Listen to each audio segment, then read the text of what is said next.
Salut tout le monde! Aujourd'hui on va voir comment régler l'allumage de la Vespa V5A.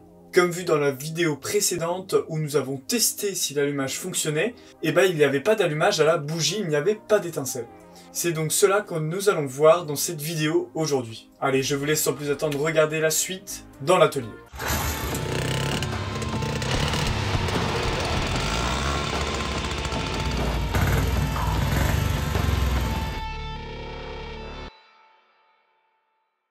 Alors pour commencer, on va nettoyer l'écrou parce qu'on va devoir l'enlever.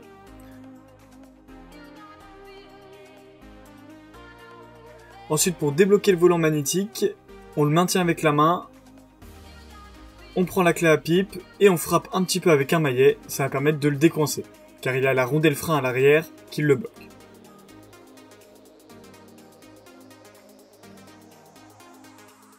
Maintenant, pour pouvoir extraire le volant magnétique, on va frapper un petit peu dessus, histoire de le faire bouger. Et ensuite, en dévissant l'écrou, il va y avoir un circlips qui est juste devant. Et en fait, le fait de dévisser et de s'appuyer contre le circlips, ça va faire office d'arrache. Donc là, on a essayé la première fois, le circlips il a sauté. Donc pour pouvoir recommencer, on va enlever la rondelle frein à l'arrière. Et ensuite, on va mettre un petit peu de WD-40 pour pouvoir débloquer tout ça.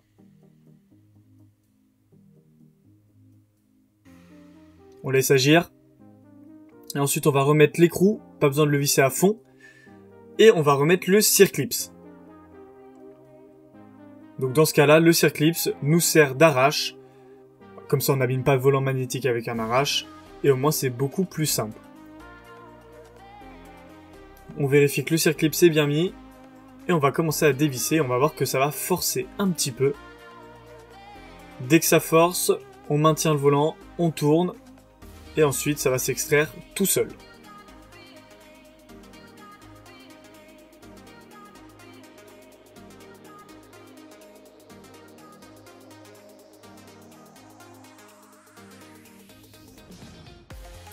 Et voilà. Il y a des modèles qui n'ont pas de circlips. Bon, dans ce cas-là, il y aura d'autres méthodes à faire. Comme utiliser cette fois-ci un arrache. Mais quand il y a un circlips, on reste avec. Bon, maintenant, on passe un petit couteau l'émery sur les aimants des bobines, afin de les nettoyer un petit peu. Ensuite, on va nettoyer l'érupteur. Donc là, on va prendre un papier très fin. Donc on a pris du 800. On les laisse en appui, le rupteur du haut et en bas, pour qu'en fait, que ce soit bien égal. Et ensuite, on frotte un petit peu, histoire de le nettoyer.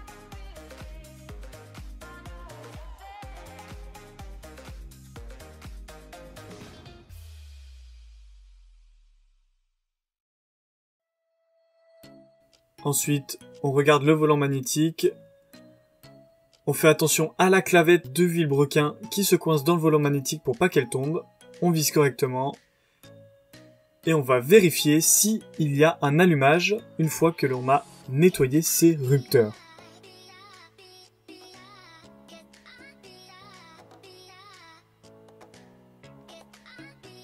On remet bien le circlips car il nous sera utile après. Et maintenant, on revisse l'antiparasite de la bougie.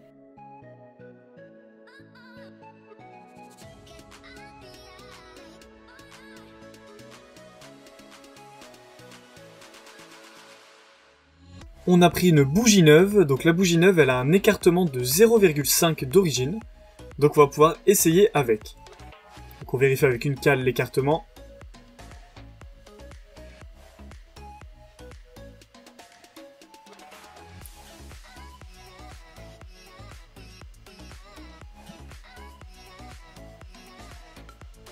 On peut voir qu'il n'y a rien du tout qui se passe.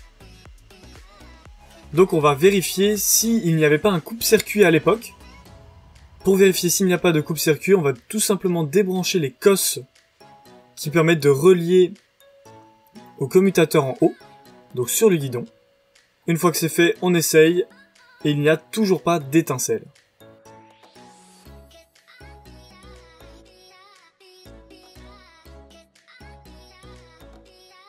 Donc cette fois-ci on a essayé uniquement avec le fil de bougie, car peut-être que c'est la bougie qui ne fonctionne pas ou l'écartement qui ne fonctionne pas, mais on peut voir qu'il n'y a pas d'étincelle.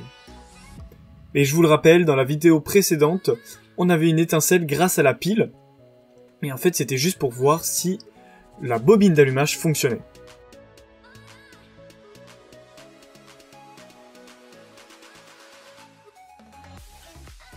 Donc on a décidé de retirer les rupteurs.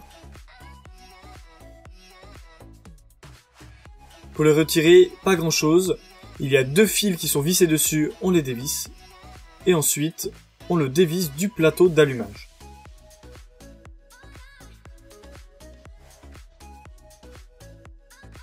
Alors bien évidemment, on va perdre le réglage d'origine. Donc si vous voulez faire une marque pour voir où est-ce qu'il était placé, vous pouvez. Mais sinon, on le recalera après.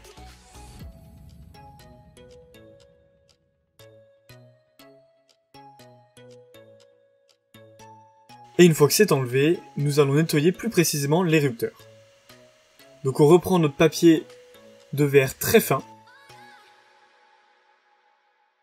Et on va le caler entre pour frotter.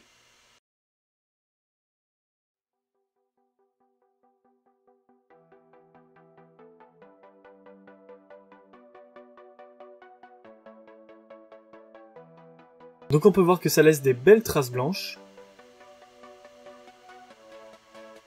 Et l'idéal, c'est qu'à la fin, les vis platinées soient bien brillantes et qu'il ne reste presque plus de traces sur le papier de verre.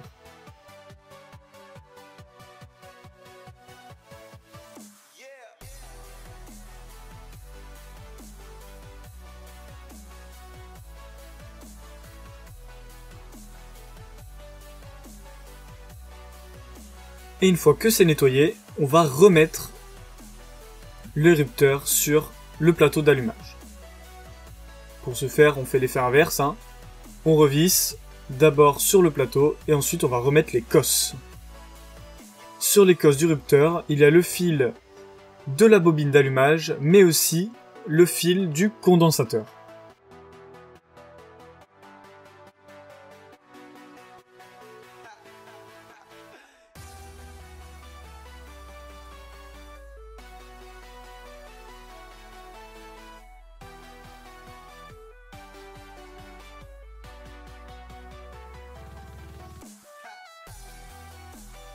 Ensuite, nous allons régler l'inclinaison des rupteurs par rapport à la came. Donc on va y aller un petit peu au pifomètre. Et en remettant le volant magnétique, on va pouvoir ajuster le réglage. Alors pour trouver le réglage optimal, on se met sur les rupteurs avec la petite fente qu'il y a. Et c'est à ce moment-là que les rupteurs doivent s'ouvrir. Donc là, il va falloir incliner un petit peu les rupteurs pour pouvoir les mettre correctement. Nous, c'était bien réglé, on a eu à revisser le volant magnétique. Alors maintenant, on va faire un test. Et on peut voir qu'il y a eu 1 ou 2 petites étincelles. Mais c'était beaucoup trop irrégulier. Donc nous avons essayé avec une autre bougie et on a réglé l'écartement à 0,4 et non pas 0,5 comme il était à l'origine. Et on peut voir qu'il y a maintenant des étincelles à chaque tour. Donc là, le réglage est terminé. Donc nous avons eu uniquement l'ouverture des rupteurs à re-régler. Donc il fallait le mettre à 0,4. Donc c'est-à-dire qu'on va se mettre au point d'ouverture le plus haut, donc là où il y a l'ouverture dans le volant magnétique afin de voir les rupteurs. Et à cet endroit-là, on met une cale et on doit être à 0,4. Une fois qu'on est à 0,4, on resserre la vis du rupteur et c'est calé.